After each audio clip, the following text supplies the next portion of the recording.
ایک بار ان کے اسٹوڈنٹ نے بڑا اصرار کیا کہ حضور اپنا چہرہ تو دکھائیے نا، آپ پردے میں بیٹھ کر پڑھاتے ہیں۔ جب انہوں نے چہرے سے پردہ اٹھایا تو ان کی صورت گدھے جیسی تھی۔ استغفر اللہ وبرکاتہ۔ کیسے ناظرین، آپ ٹھیک ہیں؟ ایک بار پھر الحمدللہ ویب سیریز کا ایک نیو ایپیسوڈ لے کر حاضر ہیں۔ آج کا ایپیسوڈ بھی امید ہے کہ پچھلے ہی ایپیسوڈ کی طرح بڑا امیزنگ ہوگا، کیونکہ بات ہوگی قیامت کی نشانیوں کی۔ آج کس نشانی کی بات کرنی ہے، آج آپ کو کیا بتانا ہے؟ ایک لفظ ہوتا ہے ناظرین، مسخ، تھوڑا مشکل ضرور ہے، اس کا معنی بھی بتاؤں گا اور یہ بھی بتاؤں گا کہ مسخ ہونے سے کیا مراد ہے اور قیامت کی نشانی سے اس کا کیا تعلق ہے۔ مگر اس سے پہلے مسخ ہونے کے ایک دو واقعات آپ کو سناتا ہوں، اور قرآنی واقعہ پہلے سنتے ہیں، پھر اس کے بعد ایک بزرگوں کے زمانے کا واقعہ بھی سناؤں گا۔ مسخ جو لفظ ہے، اس کا معنی ہے صورت کا بدل جانا، ڈسٹورشن آف دا فیس، چہرے کا بدل جانا۔ اور یہ واقعات پہلے کی امتوں میں، پہلے کے دور میں ہو چکے ہیں، اور آگے ہوں گے یا کیسے ہوں گے وہ بھی ضرور بتاؤں گا۔ یعنی یہ چہرہ کس طرح بدلتا تھا کہ صورتیں، انسانی صورت جو ہے وہ چینج ہو جاتی تھی، کوئی بندر یعنی منکی، کوئی کتا بن جاتا تھا، یعنی ڈاگ اسے بنا دیا جاتا۔ اور یہ سب کیسے ہوا، کیوں ہوا اور کیا ہوا، قرآنی واقعہ سنتے ہیں۔ آئیے، اللہ تبارک و تعالیٰ نے قرآن مجید فرقان حمید میں اس واقعے کو بیان فرمایا، اور یہ واقعہ کچھ یوں ہے کہ حضرت سیدنا داؤد علیہ نبی علیہ الصلوۃ والسلام کی قوم کے 70,000 لوگ، 70,000 افراد عقبہ کے پاس سمندر کے کنارے ایلا نامی گاؤں میں رہتے تھے۔ ایک ولیج تھا، اس کا نام ایلا تھا، اور یہ واقعہ بڑا مشہور ہے، بڑا زبردست قرآنی واقعہ ہے۔ معاملہ یہ ہوا کہ ان لوگوں کی جو تعداد تھی، یہ لوگ بڑے ویل اسٹیبلش تھے، بڑی زبردست لائف تھی، وہ فشرز تھے، یعنی وہ مچھلیوں کو پکڑتے تھے، مچھیرے تھے، اور بڑے ویل آف تھے، اللہ پاک نے بہت نوازا تھا، بڑی لائف اسموتھ گزر رہی تھی، انجوائے کرتے تھے اپنی لائف کو۔ اب ان لوگوں پر ایک ایگزامینیشن آیا، ایک امتحان آیا کہ سیٹرڈے والے دن، یعنی ہفتے والے دن انہیں منع کر دیا گیا کہ آپ مچھلیاں نہیں پکڑیں گے۔ اور کمال یہ تھا کہ سیٹرڈے والے دن مچھلیاں جو تھیں، فشز جو تھیں، وہ زیادہ نظر آتی تھیں، وہ زیادہ آسانی سے اسے شکار کر سکتے تھے۔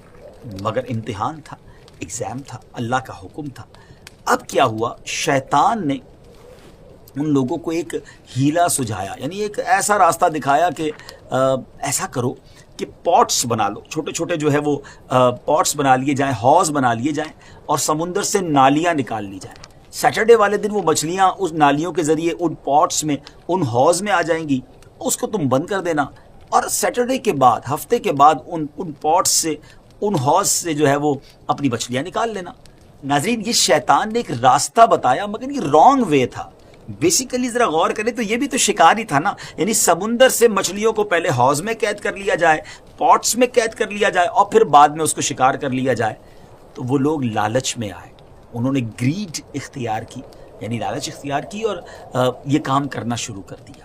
اب یہ بیسیکلی جب یہ کام ان لوگوں نے کیا تو ان کے درمیان گروہ بن گئے۔ کچھ لوگ کہنے لگے نہیں، یہ اللہ تعالیٰ کی نافرمانی ہے، یہ تو سیٹرڈے والے دن شکار کرنا ہو گیا، جو کہ منع ہے، حرام ہے۔ مگر 12,000 کے قریب لوگ وہ تھے جو شیطان کی اس بات پر گویا انہوں نے یہ عمل شروع کر دیا۔ اور اب جو اللہ والے لوگ تھے، اللہ کی بات کو فالو کرنے والے لوگ تھے، اللہ کے نبی حضرت داؤد علیہ الصلوۃ والسلام کو فالو کرتے تھے، انہوں نے کہا کہ اب ہمارا آپ کا کوئی تعلق نہیں ہے۔ انہوں نے ان کے ساتھ سوشل بائیکاٹ کیا، اور درمیان میں ایک وال کریٹ کر دی، ایک دیوار کھڑی کر دی، انہیں سیپریٹ کر دیا، بائیفرکیٹ ہو گئے وہ لوگ۔ اب کیا ہوا، حضرت داؤد علیہ الصلوۃ والسلام آئے، ان کو جب پتہ چلا کہ قوم نے ایسا کام کیا ہے، اللہ تبارک و تعالیٰ کی طرف سے منع تھا سیٹرڈے والے دن شکار کرنا، انہوں نے ہفتے والے دن اس طرح شکار کیا، تو آپ نے اس قوم کی بربادی کے لیے دعا فرما دی۔ اب کیا ہوا ناظرین، ایک دن ایسا آیا کہ دیوار کے اس طرف، اس بڑی وال کے اس طرف جو 12,000 لوگ رہتے تھے، ادھر سے کوئی آواز نہیں آئی۔ تو یہ لوگ حیران ہوئے کہ اس برابر سے کوئی باہر بھی نہیں آیا، کوئی وائس بھی نہیں آ رہی ہے، معاملہ کیا ہے؟ تو جب اس قوم کے کسی فرد نے اس دیوار کو، اس وال کو جب چڑھ کر اس طرف دیکھا، تو وہ دیکھ کر حیران ہو گئے کہ وہاں تو 12,000 لوگ بندر بن چکے ہیں۔ جی ہاں ناظرین، 12,000 لوگ منکی بن چکے تھے، ان کے چہرے مسخ کر دیے گئے تھے، اب وہ بیچ میں جو ڈور تھا اس کو کھولا گیا، اور جب اس ڈور کو کھولا گیا تو وہ لوگ جب ادھر آئے تو حیران ہو گئے کہ جسم انسانوں والا اور چہرہ بندروں والا، اور ایک دوسرے کو پہچان بھی نہیں پا رہے تھے۔ اچھا جو بندر تھے نا وہ اپنے رشتہ داروں کے کپڑوں کے پاس آ کر انہیں سونگتے تھے، آنکھوں سے آنسو بہاتے تھے، مگر رشتہ دار پہچان نہیں پاتے تھے کہ یہ کون ہے۔ 3 دن تک وہ 12,000 افراد بھوکے پیاسے رہے، اور آخرکار یہ تمام 12,000 لوگ دنیا سے چلے گئے، مارے گئے۔ ناظرین یہ عذاب تھا اللہ تبارک و تعالیٰ کی طرف سے، ایک ایسا ایگزام تھا اس قوم کا جس میں باقی لوگ تو سکسیسفل ہو گئے، مگر یہ 12,000 رب کی نافرمانی کرنے کی وجہ سے، حرام روزی کمانے کی وجہ سے بندر بنا دیے گئے۔ ناظرین یہ قرآن میں واقعہ موجود ہے، قرآن میں کہاں موجود ہے؟ آئیے قرآن کی آپ کو وہ آیت اور اس کا ترجمہ سناتے ہیں۔ وَلَقَدْ عَلِمْتُمُ الَّذِينَ اعْتَدَوْا مِنْكُمْ فِي السَّبْتِ فَقُلْنَا لَهُمْ كُونُوا قِرَدَةً خَاسِئِينَ۔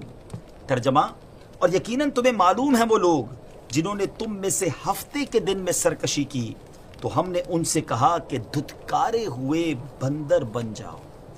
حکم الہی ہوا، یہ ان پر عذاب نازل ہوا، اور 12,000 لوگوں کے چہرے مسخ کر دیے گئے، بدل دیے گئے، کہ پچھلی قوموں میں عذاب ہوا۔ ناظرین ایک اور واقعہ، اور وہ بھی دل ہلا دینے والا واقعہ ہے۔ ایک بزرگ فرماتے ہیں کہ ہم لوگ 3 آدمی ایک ساتھ یمن جا رہے تھے، اور ہمارا ایک ساتھی حضرت ابوبکر صدیق رضی اللہ تعالیٰ عنہ، حضرت عمر رضی اللہ تعالیٰ عنہ کی شان میں بد زبانی کر رہا تھا، نازیبہ باتیں کر رہا تھا۔ ہم لوگ اس کو بار بار منع کرتے تھے، مگر وہ اپنی اس حرکت سے باز نہیں آتا تھا۔ جب ہم لوگ یمن کے قریب پہنچ گئے تو ہم نے اس کو نماز فجر کے لیے جگایا، تو وہ کہنے لگا کہ میں نے ابھی خواب میں سرور کائنات علیہ الصلوۃ والسلام کو دیکھا ہے، اور میرے آقا علیہ الصلوۃ والسلام سرحانے تشریف فرما ہوئے، اور مجھے فرمایا کہ اے فاسق، اللہ پاک نے تجھ کو ذلیل و خوار فرما دیا، اور تو اسی منزل میں مسخ ہو جائے گا۔ اس کے بعد فوراً ہی اس کے دونوں پاؤں بندروں جیسے ہو گئے، اور تھوڑی دیر میں اس کی صورت بھی بالکل بندر جیسی ہو گئی۔ ہم لوگوں نے نماز فجر کے بعد اس کو پکڑ کر اونٹ کے پالان پر بٹھایا، یعنی کیمل کے اوپر اسے بٹھایا، رسیوں سے اسے باندھا، اور وہاں سے روانہ ہوئے۔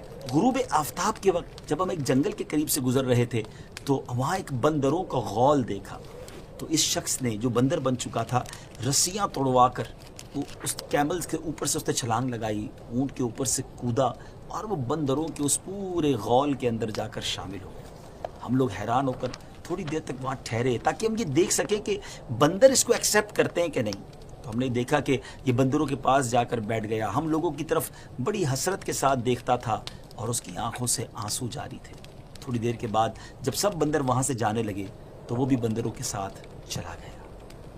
استغفر اللہ۔ ناظرین دیکھا آپ نے اللہ والوں کی گستاخی، اللہ والوں کی شان میں بد زبانی، اور بالخصوص صحابہ کرام اور اہل بیت کا جو مرتبہ ہے اسلام میں، ایسی بزرگ ہستیوں کے بارے میں تو ہمیشہ اچھی بات، پیاری بات، کبھی ہماری زبان سے کسی کی بے ادبی نہیں ہونی چاہیے۔ اللہ پاک ہمیشہ ہمیں سب کا با ادب رکھے۔ بہرحال ناظرین یہ واقعات ہمیں بتاتے ہیں کہ ڈسٹورشن آف فیس یعنی مسخ ہونا یہ پہلے بھی ہو چکا ہے۔ آپ سوچ رہے ہوں گے کہ پروگرام تو قیامت کی نشانیوں پر ہے۔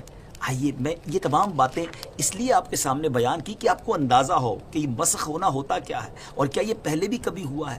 تو جی ہاں، پہلے بھی ہو چکا ہے، اور قیامت سے پہلے بھی ہوگا، اور یہ احادیث سے ثابت ہے۔ انشاءاللہ ہم آپ کو حدیثیں بھی سنائیں گے، مگر یاد رہے کیونکہ نبی پاک علیہ الصلوۃ والسلام کی ہم امت سے ہیں، تو ایسا نہیں ہوگا کہ سارے ہی لوگوں کے چہرے مسخ ہو جائیں گے، بلکہ کچھ ایسے بد نصیب ہوں گے جن کے قیامت سے پہلے چہرے مسخ ہوں گے۔ وہ کب ہوگا اور کیسے ہوگا آپ کو بتاتے ہیں، مگر ایک اور عبرتناک واقعہ بخاری اور مسلم شریف کی حدیث میں ہے کہ حضرت ابو ہریرہ رضی اللہ تعالیٰ عنہ فرماتے ہیں کہ رسول اللہ صلی اللہ تعالیٰ علیہ وسلم نے فرمایا، جو اپنا سر امام سے پہلے اٹھا لیتا ہے اور اس سے نہیں ڈرتا، تو اللہ اس کے سر کو گدھے کی طرح کر دے۔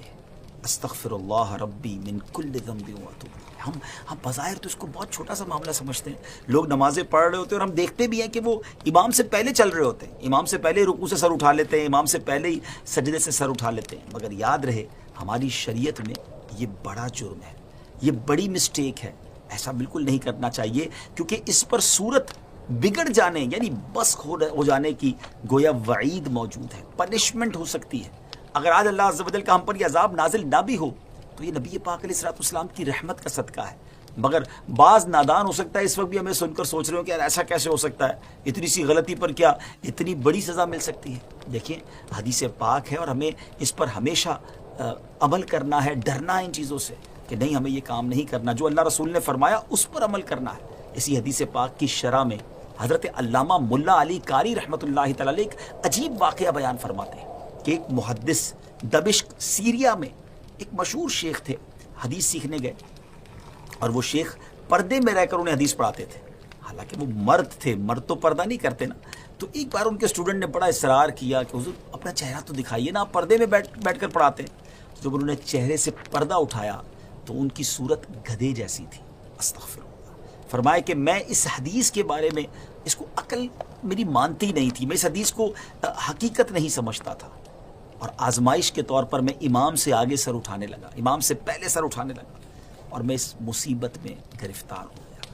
ناظرین یہ واقعات ہو سکتے ہیں, ہمیں ڈرنا چاہیے. اللہ کے عذاب یا اللہ تبارک و تعالیٰ کی طرف سے جو پنشمنٹ ہے نا, اس کو مذاق نہیں سمجھنا چاہیے اور اس کو ایگزام نہیں کرنا چاہیے. یہ پہلی قوموں کے انداز تھے جو انبیاء کرام علیہ الصلوۃ والسلام کو کہا کرتے تھے. آپ قرآن پڑھے تو صحیح, وہ کہتے تھے اگر تم سچے ہو تو ہم پر عذاب لے آؤ. یہ تو کفار کا طریقہ رہا, اور پھر پنشمنٹ آئی, پھر عذاب آئے ان پر. تو یہ کبھی بھی نہ کہیں یا کبھی بھی نہ سوچیں کہ بھائی عذاب آنا ہوگا تو دیکھیں گے. استغفر اللہ, ہماری تو حیثیت ہی نہیں ہے. ہمیں ہمیشہ اللہ کے عذاب سے پناہ مانگنی چاہیے اور اللہ سے اس کی رحمت کا ہی سوال کرنا چاہیے. تو اب آئیے نبی پاک علیہ الصلوۃ والسلام کی میں 2 حدیثیں آپ کو سناتا ہوں, جس سے آپ کو اندازہ ہوگا قیامت سے پہلے بھی یہ منظر آئے گا. حدیث پاک میں نبی پاک علیہ الصلوۃ والسلام نے فرمایا کہ قیامت سے پہلے میری امت کے آخری زمانے میں زمین کا دھنسنا, شکلوں کا بدلنا اور پتھروں کا برسنا ہوگا. اللہ اکبر. یعنی زمین گویا دھس جائے گی, پتھر برسیں گے اور چہرے مسخ ہو جائیں گے. نبی پاک علیہ الصلوۃ والسلام کی ایک اور حدیث پاک ہے. پیارے آقا علیہ الصلوۃ والسلام نے فرمایا, اے انس, لوگ مختلف شہر آباد کریں گے, ان میں سے ایک شہر ہے جسے بصرہ کہا جائے گا. تو اگر تم وہاں سے گزرو تو اس میں جاؤ, وہاں کی کھاری زمین سے اور وہاں کے مقام کلا سے اور وہاں کے باغات, بازار اور وہاں کے امیروں کے دروازوں سے بچنا, کیونکہ وہاں زمین دھنسنا, پتھر برسنا اور زلزلے ہوں. اور ایک قوم رات کو سوئے گی اور صبح اٹھے گی تو بندر اور سور بن جائے گی. ناظرین علماء فرماتے ہیں کہ بصرہ میں اب تک یہ نشانی کی ظہور نہیں ہوا ہے, یہ نشانی ظہور پذیر نہیں ہوئی ہے, یعنی ابھی تک یہ نشانی ہونا باقی ہے. ہم اللہ پاک سے دعا کرتے ہیں کہ اللہ پاک ہم پر اپنا خاص رحم فرمائے اور ہمیں ان عذابوں سے محفوظ فرمائے. اس کے ساتھ ہی ناظرین اب یہ بھی نیت کرنی ہے کہ ایسے بے ادبی والے معاملات سے شریعت کے جو احکام ہیں اس کو ڈس اوبے نہیں کرنا, اس پر عمل کرتے چلے جانا ہے. اللہ کریم ہم سب کو قیامت کے دن اپنی بارگاہ میں پیش ہونے سے پہلے اپنے مقبول بندوں میں شامل فرما لیں. اور قیامت کے دن جو قرآن میں آیا کہ کچھ چہرے چمکتے ہوں گے اور کچھ چہرے سیاہ ہوں گے, رب کریم زندگی ایسی گزارنا نصیب فرمائے اور ہم سے راضی بھی ہو جائے کہ قیامت کے دن ہم سب کے چہرے چمکتے ہوں اور خوشی خوشی جنت کی طرف جانے کا ہمیں انعام مل جائے. انشاءاللہ اگلی ایپیسوڈ میں ایک اور قیامت کی نشانی لے کر حاضر ہوں گے. اس ویب سیریز کو دیکھیے بھی اور آگے شیئر بھی کیجیے. دعوت اسلامی کے یوٹیوب چینل کو سبسکرائب بھی کیجیے اور ہماری اس ویڈیو کو شیئر بھی کرتے رہیے. السلام علیکم ورحمۃ اللہ وبرکاتہ.